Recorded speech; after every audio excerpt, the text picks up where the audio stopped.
Kasih karunia dan damai sejahtera Allah Bapa kita dan anaknya Tuhan Yesus Kristus menyertai saudara. Amin. Shalom saudaraku yang terkasih, di dalam nama Tuhan Yesus Kristus senang bisa menyapa saudara di tempat saudara berada hari ini. Dalam dimensi yang berbeda tetapi dalam dunia yang sama. Sebagai insan yang diciptakan untuk Tuhan, sebelum melakukan rangkaian aktivitas kita pada hari ini, marilah kita mengawalinya dengan mendengarkan firman Tuhan. Selamat pagi buat kita semua. Renungan kita di pagi hari ini diambil dari 2 Timotius 1 ayat 7 yang berbunyi, sebab Allah memberikan kepada kita bukan roh ketakutan, melainkan roh yang membangkitkan kekuatan, kasih, dan ketertiban. Demikian firman Tuhan di pagi hari ini. Shalom, terima kasih. Saudaraku yang terkasih di dalam nama Tuhan Yesus Kristus, ketakutan apa yang dimaksud oleh Paulus dalam hal ini? Tentu, hal yang paling sulit dilakukan oleh manusia adalah bersaksi dengan benar tentang apa yang ia saksikan sendiri. Mengapa banyak kesaksian itu menjadi berubah dari fakta yang sesungguhnya? Bahwa ternyata ia takut untuk menyatakan kebenaran itu. Sehingga Rasul Paulus menegaskan ini kepada Timotius, bahwasanya Allah telah memberikan kepada kita bukan roh ketakutan, melainkan roh yang membangkitkan kekuatan, kasih, dan ketertiban. Tiga hal ini menjadi aspek yang sangat penting kita perhatikan. Kekuatan, kasih, dan ketertiban. Dari hal apakah kita dapat memahami ketiga hal ini?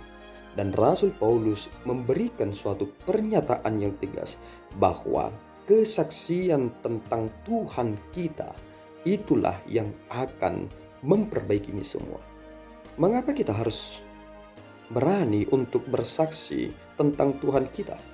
Karena ternyata ketika kita menyatakan hal itu, kita telah menyatakan kepada setiap orang bahwa Dialah yang menyelamatkan kita dan memanggil kita dengan panggilan kudus, yang bukan berdasarkan karena perlakuan atau perbuatan kita sendiri, melainkan berdasarkan maksud dan kasih karunia-Nya sendiri yang dikaruniakannya sejak permulaan zaman.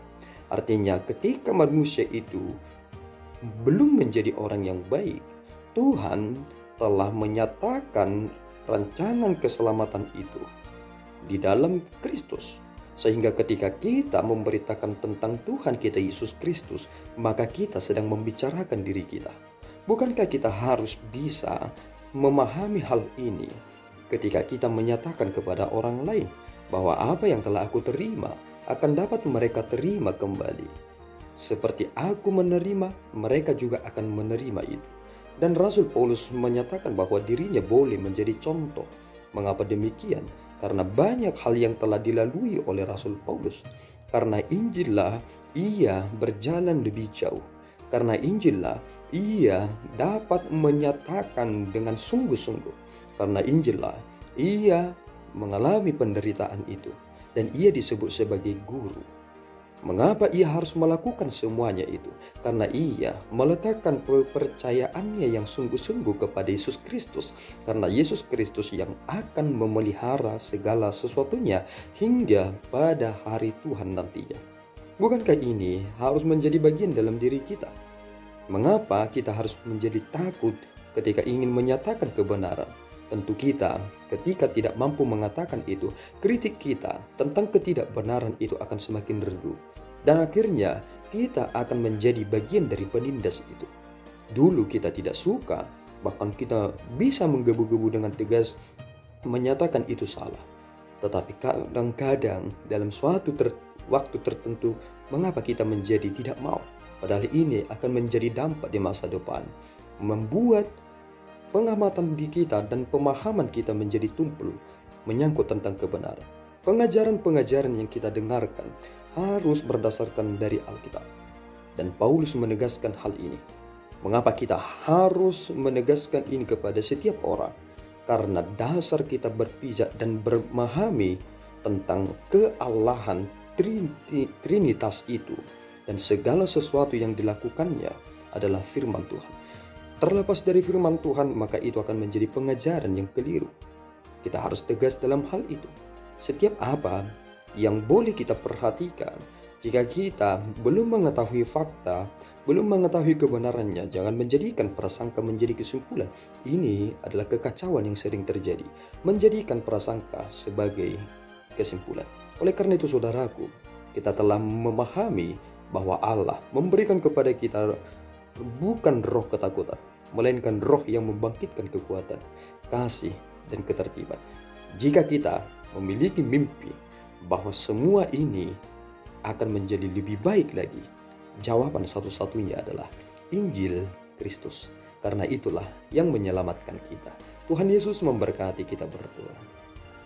Ya Tuhan, terima kasih atas sukacita yang telah Engkau berikan kepada kami lewat kekuatan yang kami terima dari firman-Mu. Engkau tidak memberikan kami roh ketakutan, tetapi Engkau telah membangkitkan kekuatan kepada kami.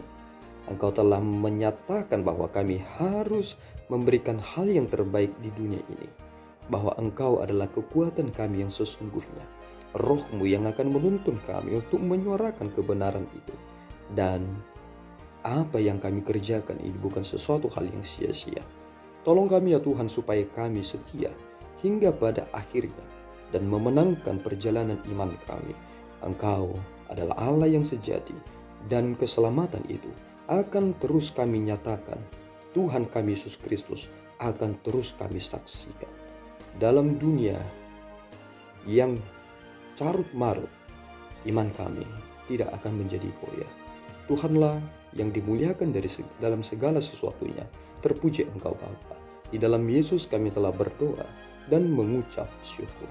Anugerah Tuhan kita Yesus Kristus, kasih setia Allah Bapa, dan persekutuan Roh Kudus menyertai saudara. Amin. Tuhan Yesus memberkati.